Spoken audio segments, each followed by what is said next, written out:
السلام علیکم جی، کیسے ہیں آپ سب لوگ؟ میں امید کرتا ہوں آپ سب لوگ خیریت سے ہوں گے۔ آج ہم پڑھنے جا رہے ہیں ناول سرکش کی ایک اور نیو ایپیسوڈ۔ لیکن اس سے پہلے اگر آپ لوگ میرے چینل پر نئے ہیں تو میرے چینل کو کر دیجیے سبسکرائب اور بیل آئیکن کو دبانا ہرگز مت بھولیے گا تاکہ میرے ہر آنے والی آڈیو آپ کے سماعتوں تک پہنچ سکے۔ شروع کرتے ہیں ناول سرکش کی نیو ایپیسوڈ۔ اس روز اتفاق سے لوہے کا سامان کا ٹرک جا رہا تھا۔ 90% امکان یہی تھا کہ وہ باکس اسی ٹرک میں لوہے کے کارخانے کو چلا گیا۔ پھر تم نے کیا کیا؟ میں نے اپنا لہجہ حتی الامکان پرسکون رکھتے ہوئے پوچھا۔ ظاہر ہے سر، میں صرف یہ سن کر تو نہیں آ سکتا تھا نا کہ وہ باکس آگے کہیں چلا گیا۔ سردار طویل سانس لے کر بولا، میں اس کارخانے میں گیا جہاں لوہے کا ٹرک گیا تھا۔ بیچ میں ایک آڑتی کا کردار بھی آتا ہے جو پہلے مختلف کباڑیوں کے حال سے آنے والے مال کو یکجا کرتا ہے، پھر کارخانے والوں کو میں اکٹھا کر کے لین دین اور حساب کتاب کرتا ہے۔ کارخانہ کہاں تھا؟ میں نے پوچھا۔ وہ شیخوپورہ روڈ پر واقع ایک اسٹیل ری رولنگ مل ہے، سردار نے جواب دیا۔ اس کا احاطہ بہت بڑا ہے جہاں لوہے کا کاٹ کباڑ ڈھیر کیا جاتا ہے، پھر اسے صاف کرنے کے لیے مختلف مراحل میں بھٹیوں میں بھیجا جاتا ہے۔ وہاں نہ جانے کس کس علاقے سے اور کب کب کا آیا ہوا کاٹ کباڑ جمع تھا۔ یوں سمجھیے کہ کاٹ کباڑ کے پہاڑ کھڑے تھے۔ ظاہر ہے وہاں کسی کو یاد رہ سکتا تھا کہ کسی انبار میں لوہے کے باکس نما کوئی چیز بھی آئی تھی یا نہیں۔ ہاں یہ تو درست ہے، میں نے تسلیم کیا۔ اس کے باوجود میں نے کسی نہ کسی طرح انتظامات کیے کہ کاٹ کباڑ کے ان تمام پہاڑوں کو کھنگالا جائے، سردار نے بتایا۔ اوہو، میں گہری سانس لے کر رہ گیا۔ سردار شیخ، ٹونی اور حنیف وغیرہ اسی طرح تقریباً ناممکن کاموں کو ممکن بنانے میں خصوصی مہارت رکھتے تھے۔ سردار بات جاری رکھتے ہوئے بولا، لیکن سر کہ کہیں دھمکی کیس لالچ اور کہیں چکر دیتے کے باوجود اس ساری جدوجہد کا کوئی فائدہ تو نہیں ہوا۔ اس باکس کی نما چیز کا کوئی سراغ نہیں ملا، کم از کم وہ ان انباروں میں کہیں نہیں تھا جو کارخانے کے احاطے میں موجود تھے۔ پچھلے 3-4 دنوں میں کئی انبار پگھلائے بھی جا چکے تھے اور صاف کرنے کے بعد سلاخوں وغیرہ میں ڈالے جا چکے تھے۔ زیادہ امکان یہی ہے وہ ان میں شامل ہو کر ایسے ہی کسی انجام کو پہنچ چکا ہوگا۔ نہیں، یہ ممکن نہیں ہے، میں نے دھیمے لہجے میں کہا۔ اگر ایسا ہوا ہوتا تو بھٹی دھماکے سے اڑ جاتی، اور اگر کارخانے میں اس قسم کا کوئی حادثہ پیش آیا ہوتا تو تمہارے علم میں ضرور آ جاتا۔ مجھے یاد تھا ایڈم عرف ایڈی نے باکس کے بارے میں فون پر مجھ سے بحث کرتے وقت خبردار کیا تھا کہ اگر باکس کو ذرا سا بھی غلط طریقے سے کھولنے کی کوشش کی گئی تو وہ دھماکے سے پھٹ جائے گا۔ اگر باکس میں کسی قسم کے میکانزم سے منسلک ڈائنامائٹ موجود تھا تو بھٹی میں جا کر اسے زیادہ تباہ کن انداز میں پھٹ جانا چاہیے تھا۔ کارخانے والوں نے اس قسم کے کسی حادثے کا ذکر تو نہیں کیا، سردار بولا۔ وہاں تو سکون و اطمینان سے معمول سے کام ہو رہا تھا۔ وہ باکس بظاہر لوہے کا ایک ٹکڑا ہی نظر آتا تھا جس میں صرف اسے اٹھانے کی غرض سے چھوٹا سا ہینڈل لگا ہوا تھا، تاہم ذرا توجہ سے دیکھنے پر خوبصورت معلوم ہوتا تھا۔ ممکن ہے کارخانے کے احاطے میں سے کوئی مزدور وغیرہ اسے اٹھا کر لے گیا ہو، میں نے کہا، لیکن اس کے ساتھ ہی میں سوچ رہا تھا کہ شاید ایڈم محض مجھے خوفزدہ کرنے کے لیے گپ ہی چھوڑ رہی ہو تاکہ باکس کھولنے کی کوشش سے باز رہوں۔ عین ممکن تھا کہ اس میں ڈائنامائٹ وغیرہ نہ رہا ہو اور وہ واقعی بھٹی میں جا کر کسی اور شکل میں ڈھل چکا ہو۔ سردار بولا، یس سر، یہ عین ممکن ہے۔ کارخانے میں اجرت پر کام کرنے والوں اور مستقل ملازموں کو ملا کر تقریباً 20 آدمی کام کرتے ہیں۔ اگر آپ حکم دیں تو ہم باری باری سب کو چیک کر لیتے ہیں، ان کے گھروں پر پہنچ کر پوچھ گچھ کر لیتے ہیں اور ذرا چھان بین بھی کر لیتے ہیں تاکہ کوئی جھوٹ بول کر اسے ٹالنے کی کوشش نہ کرے۔ مجھے معلوم تھا سردار کسی کام کو بے نتیجہ چھوڑنا پسند نہیں کرتا تھا، خواہ اس میں کتنی ہی محنت کی ضرورت ہوتی، لیکن میں فیصلے پر پہنچتے ہوئے کہا، چلو چھوڑو سردار، اتنے لمبے چکروں میں مت پڑو، فی الحال اتنی جدوجہد ہی کافی ہے۔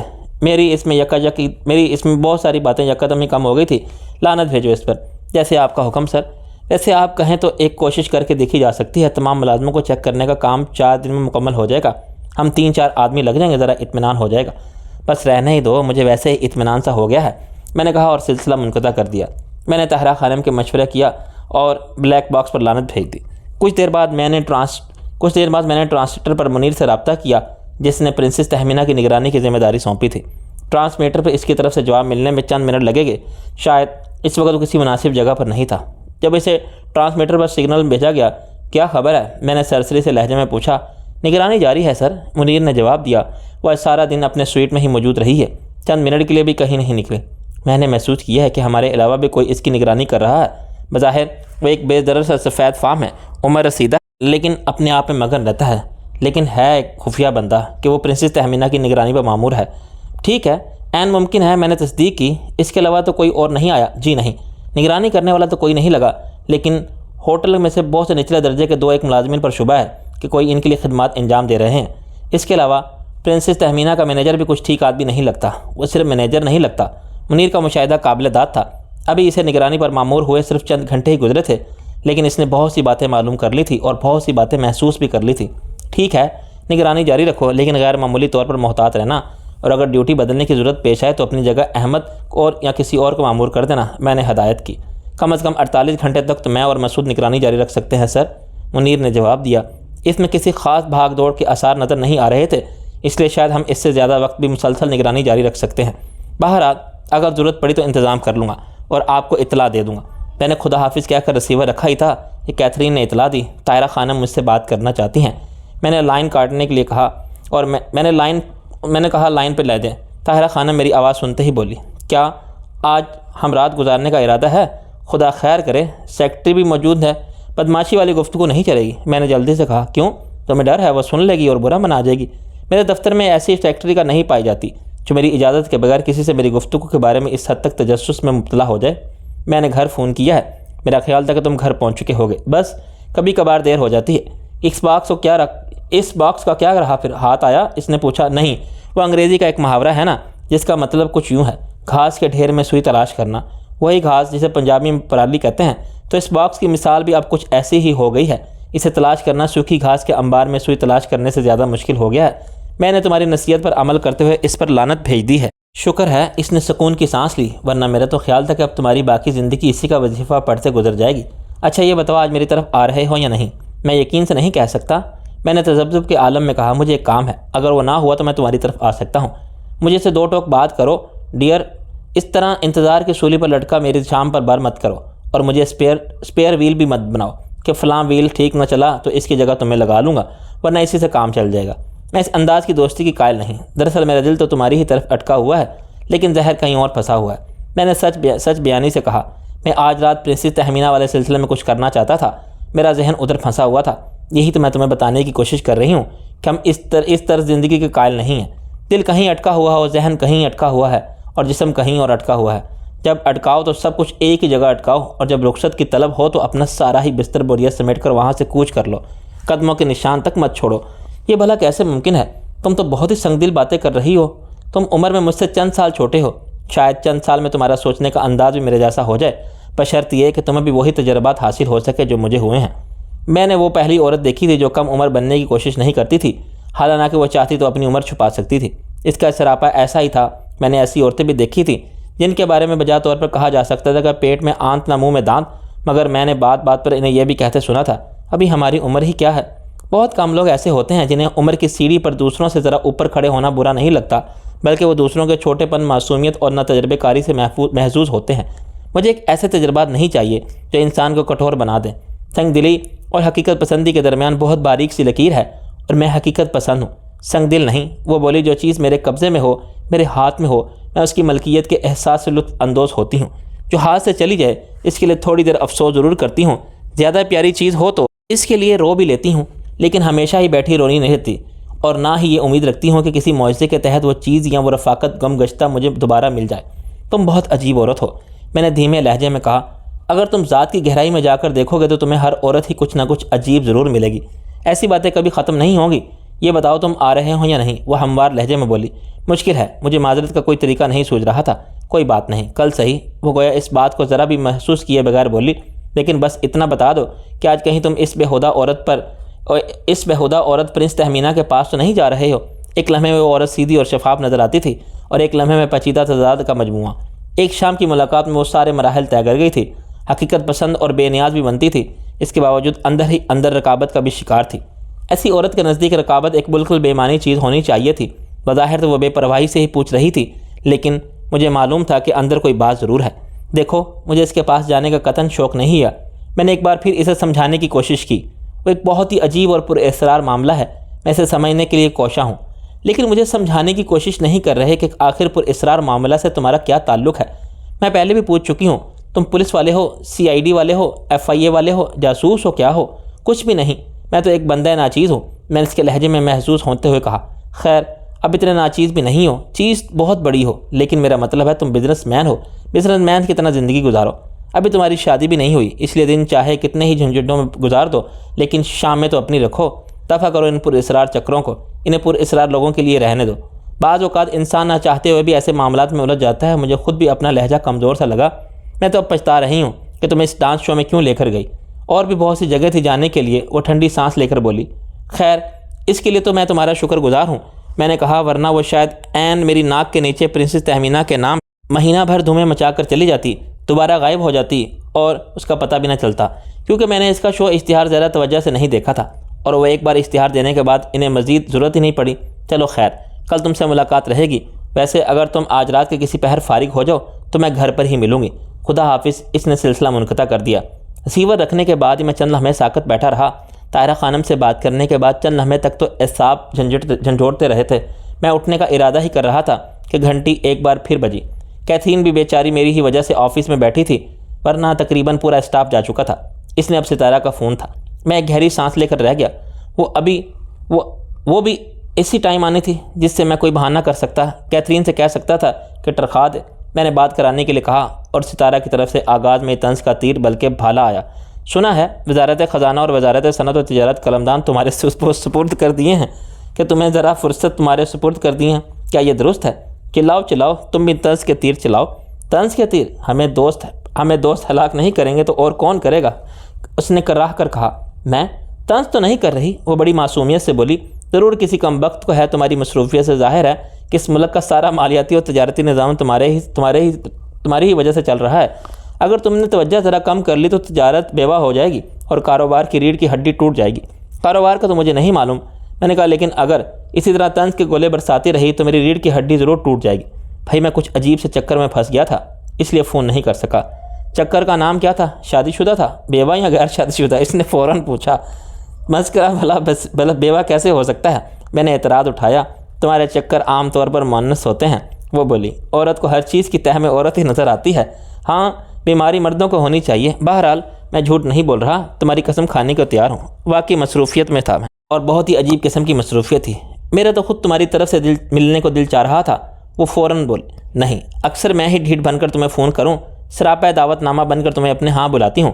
فلمی سپر سٹار کی مصروفیت کی مثالیں دیتے ہیں، لیکن آپ ہیں کہ تمہاری آمد کی امید نہ ہوتے ہوئے بھی تمہارا آنے کے لیے وقت نکال لیتے ہیں۔ ہمارے بعد تمہیں ایسے کوئی بھی نہیں ملیں گے۔ تمہارے بعد چاہنے والوں کی تلاش ہی کون کم وقت کرے گا؟ اس نے پرخلوص طریقے سے کہا۔ یہ سب منہ دیکھے کی باتیں ہیں۔ اس کے لہجے میں واقعی افسردگی در آئی تھی۔ اس وقت تو خیر میں تمہارا منہ دیکھے بغیر یہ بات کر رہا ہوں، معلوم ہی ہے ٹیلی فون پر منہ تو نظر نہیں آتا نا، یہاں منہ اور چہرے ہیں۔ میں نے اس کی شگفتگی کی طرف لانے کے لیے کہا۔ میں نے محاورہ استعمال کیا تھا، وہ بولی۔ اتنی ڈپریس کیوں ہو رہی ہو کہ محاورے بولنے پر اتر آئی ہو؟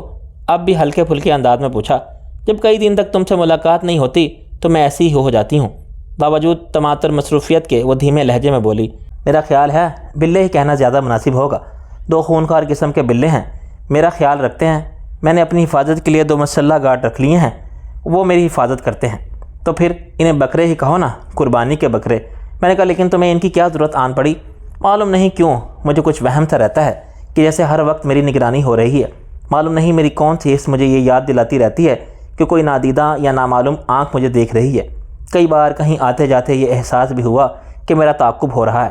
میں یقین سے تو نہیں کہہ سکتی، لیکن ان باتوں کا وہم سا ہونے لگا ہے۔ میں نے سوچا احتیاط ہی بہتر ہے۔ وہ نہایت آرام سے بتا رہی تھی، ارے تم نے تو مجھ سے ذکر ہی نہیں کیا، میں تمہیں آدمی دے دیتا، کرائے کے آدمی، میرا مطلب ہے لگی بندی تنخواہ پر کام کرنے والے۔ یہ روایتی سے محافظ کوئی خاص کارآمد نہیں ہوتے۔ ارے چھوڑو، وہ شکوہ آمیز لہجے میں بولی۔ تم نے تو تسلیاں دیتے دیتے ہی وقت گزارتے رہنا تھا۔ اس دوران خواہ یہ بندی ہی گزر جاتی، میری نیت جھوٹی تسلیاں دینے کی نہیں ہوتی۔ میں نے بھی سنجیدگی سے کہا، کیا تم میری عادت کو سمجھ نہیں سکے؟ میں شروع میں ان باتوں کو زیادہ سنجیدگی سے نہیں لیتا، بلکہ اپنے معاملے تو آخر تک بھی ان معاملات کو اہمیت نہیں دیتا۔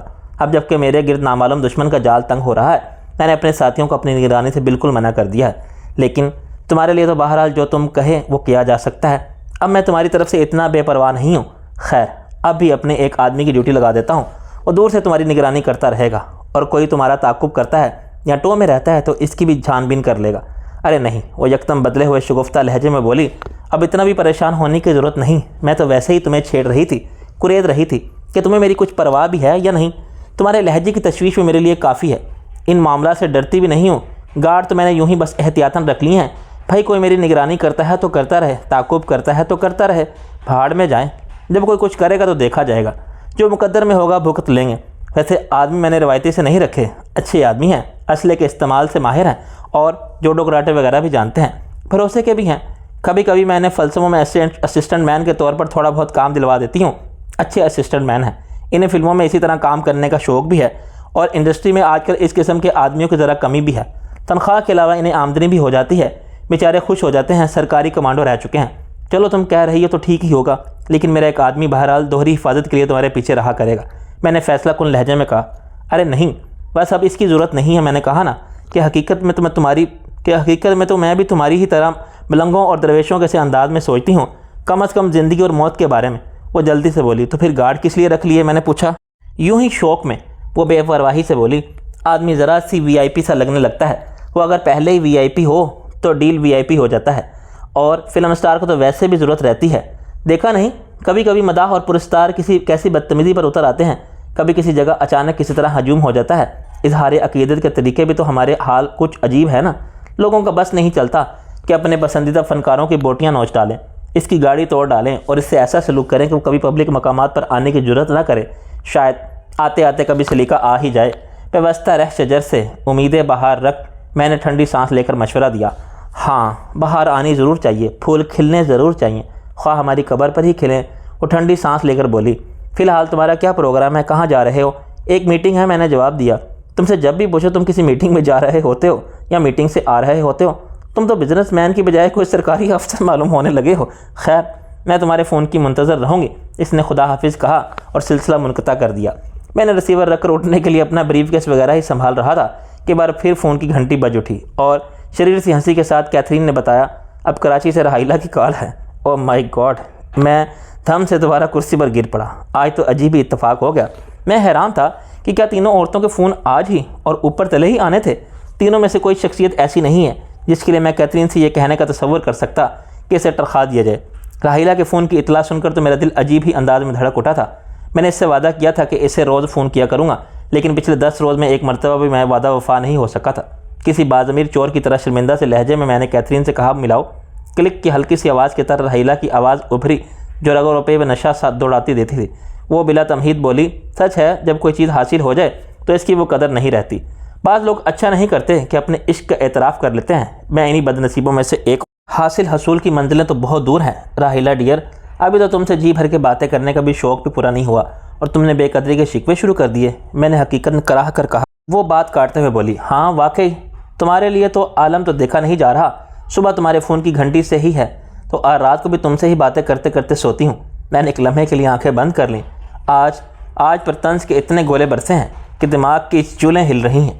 آج کی شام بڑی بدنصیب تھی راحیلہ، اگر میں چند دن تمہیں فون نہیں کر سکا تو اس کا یہ مطلب نہیں کہ میں تمہیں بھول گیا ہوں یا میرے دل میں تمہاری عزت کم ہو گئی ہے یا محبت کم ہو گئی ہے، میں نے دردناک لہجے میں پوچھا۔ ہرگز نہیں، بلکہ اگر تم مزید 6 ماہ فون نہ کرو زیادہ متاثر ہو جاؤں گی، میں سمجھوں گی کہ میری جدائی میں بے حال ہو گیا ہے کہ آنکھیں دھندلا گئی ہیں، ٹیلی فون دکھائی نہیں دیتا، نکاہت کے مارے نمبر ڈائل نہیں ہوتا، شدت غم سے حافظہ برا ہو گیا ہے، میرا نمبر تک یاد نہیں رہا، نمبر تم نے کہیں نہیں کیا، نمبر تم نے کہیں مس نہیں کیا اور نہ ہی تمہیں کہیں سے مل سکتا ہے، کیونکہ بات یہ ہے کہ دوسرے سیارے پر رہتی ہوں میں اور ہمارے ہاں بھلا کیا ہو سکتا ہے ایسا۔ میں بالکل خاموش رہا۔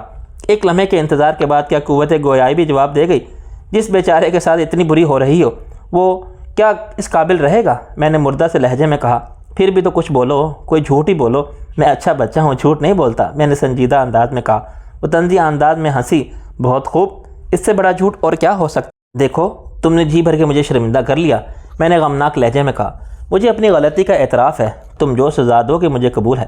میں اگر محض تمہارا شکوہ دور کرنے کے لیے روایتی اور رسمی انداز میں تمہیں فون کرنا چاہتا تو یقیناً گزشتہ دنوں میں کئی بار کر سکتا تھا، لیکن میرے نزدیک تو تمہیں فون کرنا ایک خصوصی کام تھا۔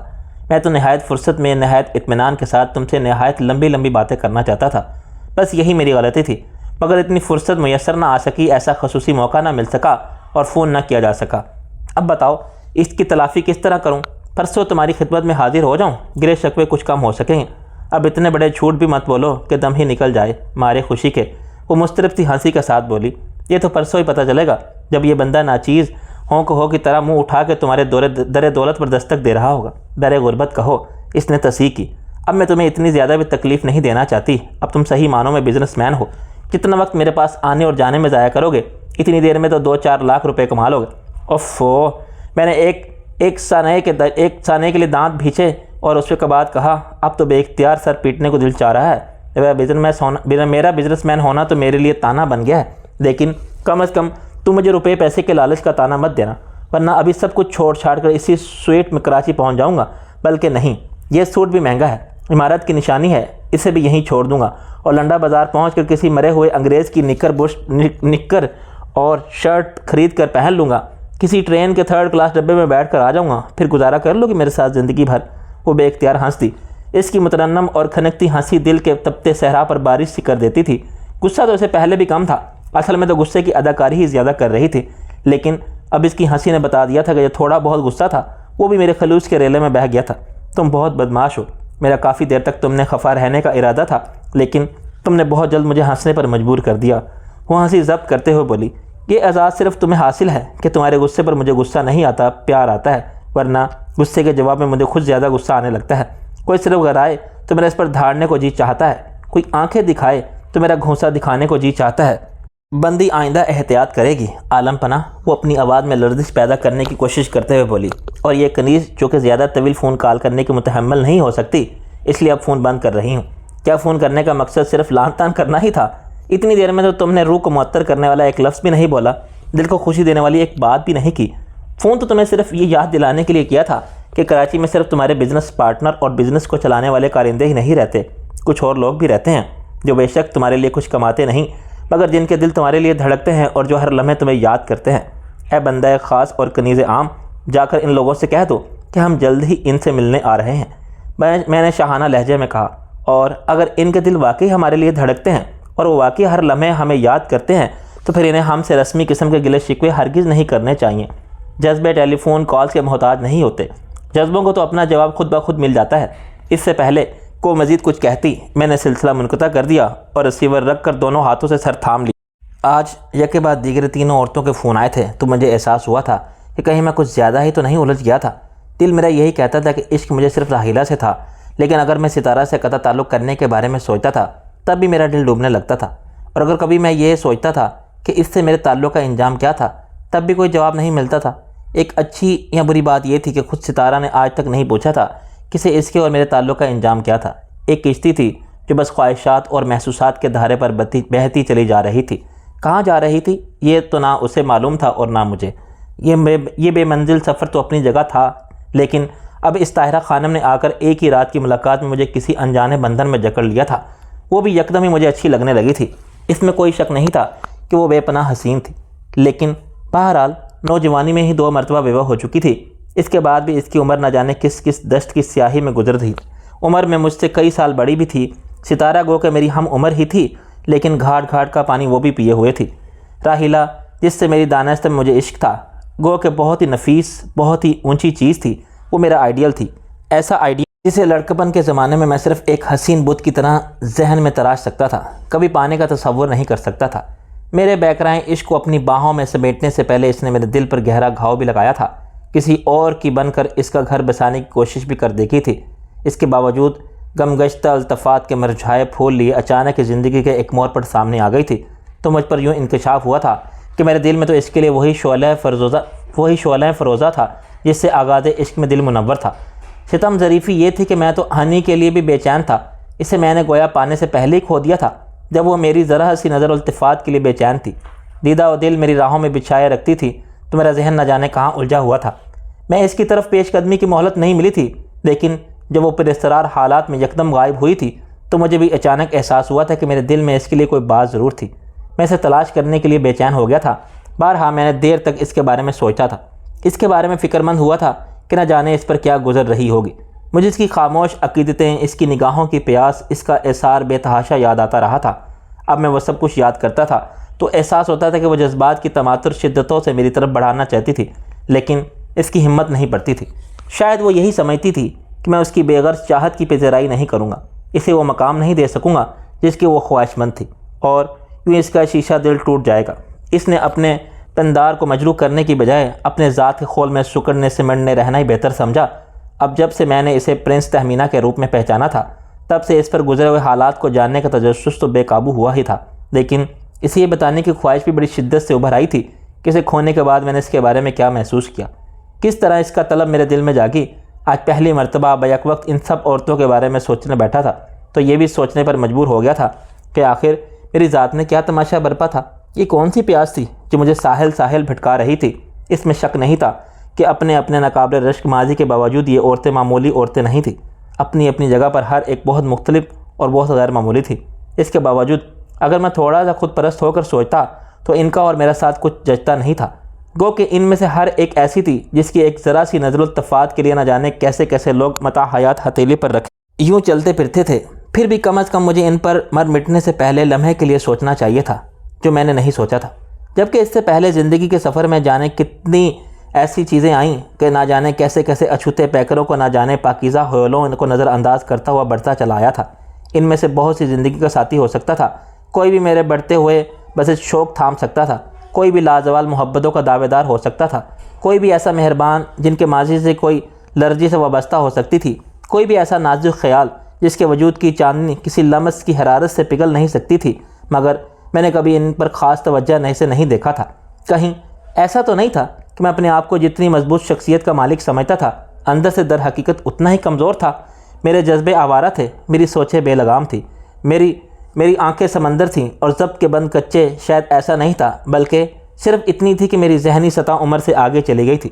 سوچوں کا سفر شاید بہت تیز تھا، کچی باتیں، کچی عمریں، کچے پیکر نظر میں جچتے ہی نہیں تھے۔ شاید سوچ کی اس تیز رفتاری نے دنیاوی کامیابیاں بھی جلد از جلد حاصل کرنے میں بڑی مدد دی۔ ان خیالوں کے یہ پنچھی کونجوں کی ڈار کی طرح ذہن کی طرح اٹھتے چلے آئے۔ اچانک میں نے چونک کر جھرجھری سی حقیقتاً خوفزدہ سی نظروں سے فون کی طرف دیکھا اور دل ہی دل میں اپنے آپ کو سمجھایا، برخوردار افی، اس سے پہلے کہ فون ایک بار پھر بج اٹھے تم اپنا یہ روحانی تجزیہ یا تحلیل نفسی وغیرہ یہاں سے پرے کرو اور جو کرنے کا کام ہے وہ کرو۔ زندگی کو کٹی پتنگ کی طرح نہ استعمال کرو، خواہ سنبھل کر رکھو تو اس سے جس طرح گزارنا چاہو اسی طرح گزرے گی۔ زیادہ بکرات مت بنو اور نہ ہی اپنے آپ کو اونچے سنگھاسن پر بٹھا کر اپنا جائزہ لو۔ جیسی گزر رہی ہے گزار دو، دیکھا جائے گا، ہو رہے گا، کچھ نہ کچھ گھبرائے کیا۔ تم میں کون سا سرخ خواب کا پر لگا ہوا ہے جو اپنے بارے میں ایسے تشویش زدہ ہو کر سوچتے لگے ہو؟ اس سے پہلے تم پر اس طرح کا دورہ نہیں پڑا تھا۔ میں نے ان خیالات کو ذہن سے جھٹکتے ہوئے اپنا ڈائریکٹر لائن والے فون کی طرف ہاتھ بڑھایا اور اپنے چند ساتھیوں کو ضروری ہدایت دی۔ انہیں ایک متوقع سچویشن کے بارے میں سمجھایا اور اٹھ کھڑا ہوا۔ میں اپنے آفس کے بیرونی حصے میں آیا تو کیتھرین احتراماً اٹھ کھڑی ہوئیں۔ اس کی میز کے قریب سے گزرتے ہوئے میں نے اس سے کہا، کیتھرین معاف کرنا، آج میری وجہ سے تمہیں بھی بہت دیر تک بیٹھنا پڑا۔ کیتھرین کے چہرے پر ہلکی سی سرخی آ گئی۔ وہ گھٹی سی آواز میں بولی، سر یہ آپ کیا کہہ رہے ہیں؟ باس بھی کبھی معذرت کیا کرتے ہیں۔ دفتر میں جو بھی دیر تک کام کرتا ہے اسے اتنا اوور ٹائم ملتا ہے جتنا کسی اور دفتر کسی اور کارخانے میں نہیں ملتا سر۔ وہ صرف تمہارے وقت کا معاوضہ ہوتا ہے، لیکن جس خلوص سے میرے ساتھی میرے لیے کام کرتے ہیں اس خلوص کا میں کوئی معاوضہ نہیں دے سکتا۔ میں اس کے کندھے پر ہلکی سی تھپکی دیتے ہوئے آگے بڑھ گیا۔ میری یہ گفتگو اور یہ تھپکی کاروباری ڈپلومیسی نہیں تھی، میں واقعی تہ دل سے اپنے کارکنوں کے خلوص کا معترف تھا۔ میری ترقی میں ان کی انتھک محنت کا بڑا دخل تھا، اسی لیے میں نے اپنے کاروباری نظام میں ایسی بہت سی شکیں رکھی تھیں کہ میرے ساتھ دھیرے دھیرے یہ لوگ بھی کچھ نہ کچھ ترقی کرتے چلا جائیں، ان کے بھی حالات کچھ نہ کچھ بدلتے چلے جائیں۔ شاید یہی وجہ تھی یا پھر یہ بھی محض میری خوش قسمتی تھی کہ اور مثال تھی کہ جو کارکن میرے لیے صرف دفتری کاروبار خدمات انجام دیتے ہیں وہ بھی میرے جانثار تھے۔ ٹونی، سردار شیخ، حنیف، شبیر شیخ، شفیع شاہ اور ان جیسے دوسرے 50 جوان تو مشن کے سے انداز میں میرے ساتھ تھے، کاروبار بھی سنبھالتے تھے اور دوسرا کوئی حکم بجا لانے کے لیے بھی مستعد رہتے تھے۔ لیکن بہت سے ایسے بھی تھے جنہیں گمان تک نہیں تھا کہ میرے کچھ غیر کاروباری مصروفیات بھی ہو سکتی ہیں۔ عام سیٹوں کے برعکس میں بہت سے خطرناک معاملات میں بھی ہاتھ ڈال سکتا ہوں یا اپنے آپ کو بہت خطرناک سمجھنے والے طاقتور لوگوں سے الجھ بھی سکتا ہوں۔ وہ لوگ مکمل طور پر مجھے صرف اور صرف کاروباری شخصیت سمجھتے تھے، لیکن وہ بھی وقت پڑنے پر مجھ پر جان نچھاور کرنے کے لیے تیار رہتے تھے۔ بعض موقعوں پر میں نے ان کے خلوص اور جان نثاری کے ایسے مظاہرے دیکھے کہ میری آنکھوں میں سے نمی آ گئی تھی۔ انسان کی شخصیت کا یہ تضاد کبھی کبھی مجھے بہت حیران کرتا تھا۔ اکویت خانوں میں جو لوگ دوسروں کو سسکا کر مارتے ہیں یا ان کی زندگی کو موت سے بدتر بنا دیتے ہیں وہ بھی انسان ہی ہوتے ہیں، اور یہی انسان جب کسی عقیدت و محبت کا اظہار کرنے پر آتا ہے تو اس کے پاؤں چاٹنے میں بھی فخر محسوس ہوتا ہے، اس کے اشارے پر جان دینے کے لیے تیار رہتا ہے اور اس کی بڑی سے بڑی خباثت، حیوانیت اور بڑے سے بڑے عیب کو بھی نہ صرف نظر انداز کر دیتا ہے بلکہ اس کی بدترین حرکتوں میں بھی اچھے معافی تلاش کر لیتا ہے۔ بلا شبہ حضرت انسان بے شمار تضادات کا مجموعہ ہے، یا پھر شاعر ایک معمہ ہے، سمجھنے کا نہ سمجھانے کا۔ اپنے انکار پریشان سے الجھتا ہوا میں گاڑی میں بیٹھ کر انٹرکان کی طرف روانہ ہو گیا۔ میرے ہیڈ آفس کی عمارت سے انٹرکان کا فاصلہ زیادہ نہیں تھا، تاہم میں نے اس سے نہایت سست رفتاری سے طے کیا۔ میں نے اپنے ساتھیوں کو جو ہدایت دی تھی میں نے ان پر عمل درآمد کے لیے مہلت دینا چاہتا تھا۔ انٹرکان کی پارکنگ لاٹ میں پہنچ کر میں نے گاڑی میں ہی بیٹھا رہا۔ بظاہر میں نے سرسری سے انداز میں ارد گرد کا جائزہ لیا۔ گاڑیاں تو بہت سی موجود تھیں لیکن کوئی شخص موجود نہیں تھا، حتیٰ کہ گاڑیوں کی نگرانی کرنے والا بھی نہیں تھا۔ میں نے ڈیش بورڈ کے خفیہ خانے سے ریڈیو کا مائک نکالا اور صفدر سے رابطہ قائم کیا۔ صفدر میرے ساتھی کا نام تھا جسے میں نے کچھ دیر پہلے طلب کیا تھا۔ اس کے ساتھ ایک اور آدمی سلیمان تھا۔ لازمی نہیں تھا کہ مجھے ان دونوں کی ضرورت پڑ ہی جاتی، میں نے صرف احتیاطاً انہیں دو مختلف مقامات پر تعینات کرنے کے لیے بلایا تھا۔ اگر وہ چھوٹا سا کام کرنا ضروری ہو جاتا جو میرے ذہن میں تھا تو صفدر اور سلیمان بہت کارآمد ثابت ہو سکتے تھے۔ یس سر، صفدر نے سگنل ملنے اور کوڈ ورڈ سننے کے بعد کہا۔ میں اور سلیمان اپنی پوزیشن پر پہنچ چکے ہیں، آپ کا سگنل ملتا ہی ہم حرکت میں آ جائیں گے۔ سلیمان جو اس وقت دوسرے پوائنٹ پر موجود تھا وہ بھی ہماری گفتگو سن رہا تھا۔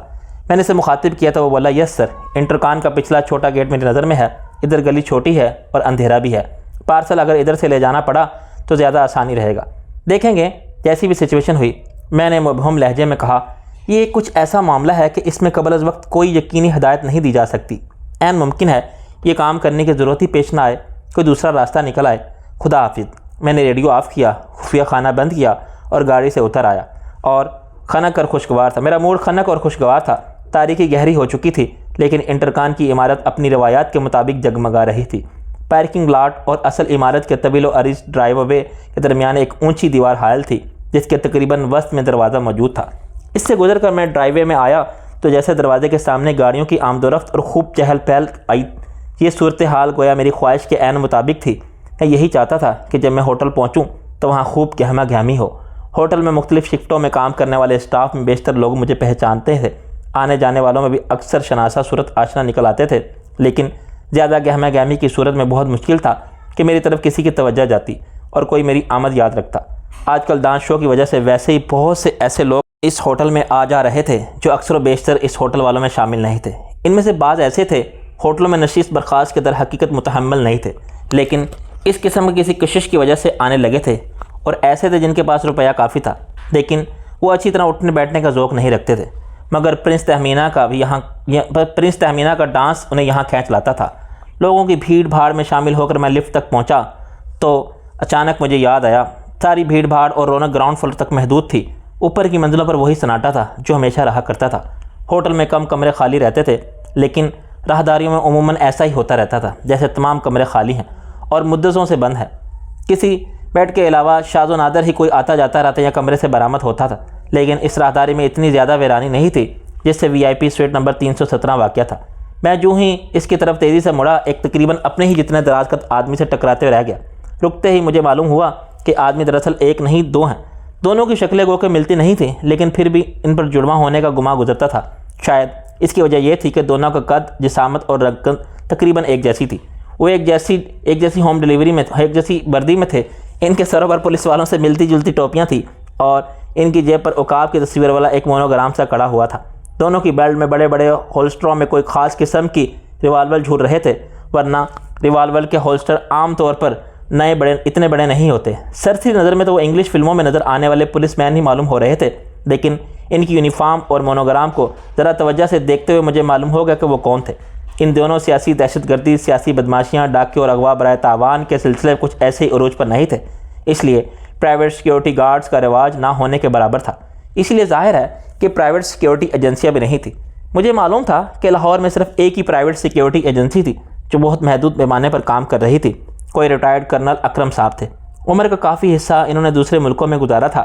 کچھ عرصے پہلے انہوں نے ایک غیر ملکی پرائیویٹ سیکیورٹی ایجنسی کے اشتراک اور الحاق سے یہاں ایجنسی کھولی۔ اس ایجنسی میں گنتی کے چند گارڈز موجود تھے اور انہیں بھی مصروفیت ذرا کم ہی میسر آتی تھی۔ اس میں شک نہیں تھا کہ ایجنسی کی خدمات کا معیار بہت اچھا تھا، لیکن پھر بھی اچھے بھلے دولت مند لوگ بھی مستقلاً تو اس سے استفادہ کرنے کے بارے میں سوچتے تک نہیں تھے، کیونکہ اس کے اخراجات بہت زیادہ تھے اور بیشتر سرمایہ داروں کو ابھی جان اور مال کے لالے نہیں پڑے تھے۔ بہت تھوڑے لوگ زیادہ ہی مجبوری کے عالم میں کبھی کبھار عارضی طور پر اس ایجنسی کے گارڈ کی خدمات حاصل کرتے تھے۔ میرے خیال میں کرنل صاحب کو ایجنسی سے کوئی خاص آمدنی نہیں ہو رہی تھی، لیکن وہ خاندانی دولت مند آدمی تھے۔ ایجنسی کو اس معیار سے چلائے جا رہے تھے۔ شاندار دفتر تھا، گاڑیاں تھیں، اسلحہ تھا اور باصلاحیت لوگ مستقل ملازم تھے۔ شاید ایجنسی اس امید پر چل رہی تھی کہ کبھی نہ کبھی تو حالات زیادہ خراب ہوں گے اور پیسے والے لوگ پرائیویٹ ایجنسیوں کی طرف بھاگیں گے۔ وہ دونوں جوان بظاہر اس ایجنسی شیلٹرز کے گارڈ معلوم ہوتے تھے۔ لفظ بظاہر میں نے اس لیے استعمال کیا کہ ان کے پاس ایجنسی کے لوازمات یعنی یونیفارم اور مونوگرام وغیرہ تو موجود تھے، لیکن انہیں ذرا توجہ سے دیکھنے پر میری چھٹی یا شاید کسی اور نامعلوم حص نے نہ جانے کیوں مجھے بالکل خفیف اور مدھم سے انداز میں خبردار کیا تھا کہ ان کا تعلق شیلٹر سے نہیں تھا۔ حالانکہ میں نے شیلٹرز کے گارڈ کی شکلیں فرداً دیکھی تھیں، وہ نہ ہی میں ایجنسی کے مالک ریٹائرڈ کرنل اکرم صاحب کو جانتا تھا۔ ایجنسی کا دفتر میں نے صرف باہر سے ہی دیکھا ہوا تھا، یا پھر ایجنسی کی 2-1 گاڑیاں کبھی سڑک پر ادھر ادھر آتی جاتی دیکھی تھیں۔ اس سے زیادہ مجھے اس کے بارے میں کوئی معلومات نہیں تھی۔ اس کے باوجود نہ جانے کیوں میں نے انہیں دیکھتے ہی نتیجہ اخذ کر لیا تھا کہ وہ شیلٹرز کے آدمی نہیں تھے۔ وہ دونوں سفید فام تو نہیں تھے، لیکن سرخ و سفید اور لمبے تلنگے تھے۔ صرف چہرہ دیکھ کر یہ اندازہ لگانا مشکل تھا کہ وہ کس ملک کے باشندے ہیں۔ وہ دونوں سٹریٹ نمبر 317 ہی کے سامنے تعینات تھے۔ اس راہداری میں مڑنے سے پہلے وہ آگے بڑھ کر میرے راستے میں حائل ہو گئے تھے۔ کوئی انہیں اندازہ ہو گیا تھا کہ دوسری راہداری سے کوئی شخص ان کی طرف آ رہا تھا۔ حالانکہ راہداریوں میں دہلیز قالین بچھا ہوا تھا اور میرے قدموں کی ذرا سی بھی آہٹ نہیں ابھری تھی۔ اس کا مطلب تھا کہ بطور گارڈز وہ برے نہیں تھے۔ ان میں سے ایک نے بالکل درست تلفظ کے ساتھ صرف شستہ اردو میں مجھے مخاطب کیا، آپ کس سے ملنے کے لیے تشریف لائے ہیں سر؟ اس کے لہجے میں کوئی عیب نہیں تھا۔ اس کے باوجود نہ جانے کیوں میرا شبہ دور نہ ہو سکا کہ شاید وہ پاکستانی نہیں تھے۔